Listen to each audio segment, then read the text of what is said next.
আগামী 15ই জানুয়ারি শেষ হবে গঙ্গাসাগর মেলা। ঠিক তারপরের দিনই ফের নবান্ন অভিযানের ডাক দেওয়া হয়েছে। ইতিমধ্যেই কর্মসূচির সমর্থনে সমাজ মাধ্যমে ঘুরছে একাধিক পোস্টার, কিন্তু নেপথ্যে কে বা কারা রয়েছে তা এখনো স্পষ্ট নয়। পুরো বিষয়টি খতিয়ে দেখতে খোঁজ খবর শুরু করলো পুলিশ। সাগর মেলা শেষের পর সেখান থেকে ফিরবেন তীর্থযাত্রীরা। এরই মধ্যে নবান্ন অভিযান হলে আইন শৃঙ্খলা অবনতি হতে পারে বলে আশঙ্কা করা হচ্ছে। এই বিষয়ে কলকাতা হাইকোর্টেও দায়ের হয়েছে জনস্বার্থ মামলা।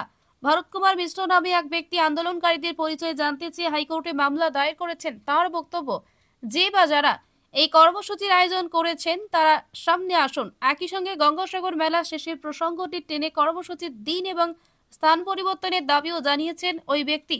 আদালতে তার আর্জি, অভিযানের নামে আবার অশান্তি তৈরির চেষ্টা হচ্ছে কিনা সেটাও খতিয়ে দেখা দরকার। রাত দখলের পর আজ দাবি দখল শীর্ষক স্লোগানকে সামনে রেখে আগামী বৃহস্পতিবার 16 জানুয়ারি নবান্ন অভিযানের ডাক দেওয়া হয়েছে। এর আগে গত বছর আগস্টে ছাত্র সমাজের ডাকা নবান্ন অভিযানকে ঘিরে চূড়ান্ত গোলমালের পরিস্থিতি তৈরি হয়েছিল। ওয়াকিবহাল মহলের মতে পোস্টারে স্লোগান থেকে স্পষ্ট আর্যিকর সহ বিভিন্ন দাবির কথা বলতে চাইছেন আয়োজকেরা।